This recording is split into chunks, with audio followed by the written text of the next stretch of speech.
Hello, ang ganda ng panahon. Off ko ngayon at lalabas tayo. Outfit check. Maganda nga dito sa bago kong tirahan kasi pagtawid mo lang, ayan na yung park.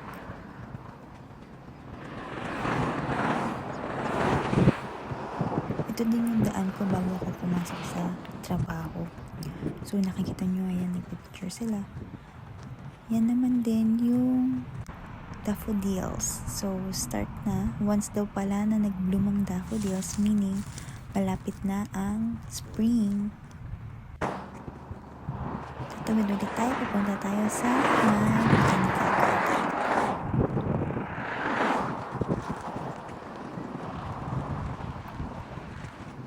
Yan, kung nakikita nyo lang, ang ganda nung tubig, malinis, walang amoy.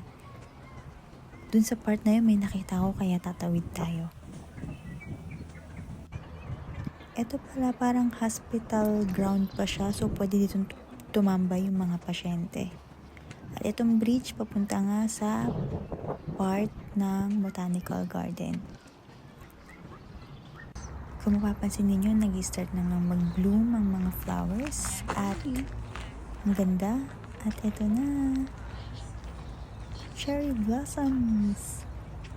Parang ito pa lang yung nag-start na mag-bloom. So parang hindi mo na kailangan pumunta ng Japan. So sa spring magbo-bloom sila. Marami silang punong na itanim dito. Puntahan natin next time. Ang ganda. Ito yung plan ko yung maraming daffodils. Tsaka magpapaphoto-photography. Ayan, dito naman sa part na to, hinahanap ko na yung daan palabas. Ang lawak kasi. Kung makikita nyo, ayan yung daming daffodils. Pero walang justice yung video. Sa personal, napakaganda niya. Sana nakikita nyo ng personal. Ang ganda.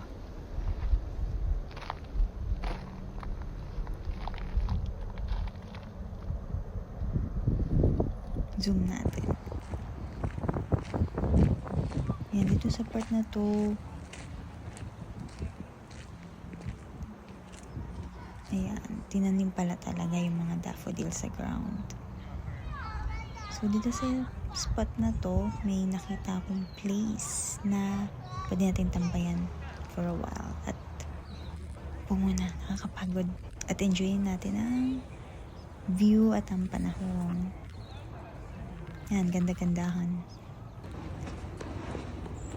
Ito, likod na siya ng ospital. At iniisip ko na saan ako bibili ng ice cream.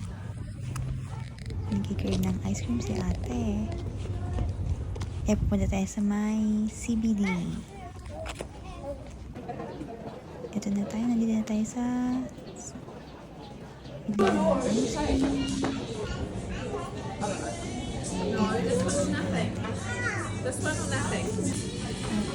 Bumili niya ako ng salted caramel ice cream flavor. Enjoy natin. Kahit malamig, masarap ng ice cream. Maraming ice cream dito at marami din bumibili ng ice cream kahit malamig ang panahon. Kasi nga marami silang gatas or gelato. Dito sa may Central Business District, weekends ngayon, Sabado, pero makikita mo sarado na yung mga shop. Mag 6 PM pa lang nito. Pero ang ganda ng sunset, oh. Ganda ng langit. Stroll lang tayo. Solo. At ito na sa may bus interchange. Hanapin natin kung anong oras dadating yung ating bus. Malawak pala to. So, next time siguro, ito naman yung ipapalata ko. At, tada! Sabi na tayo. Maraming salamat. Pag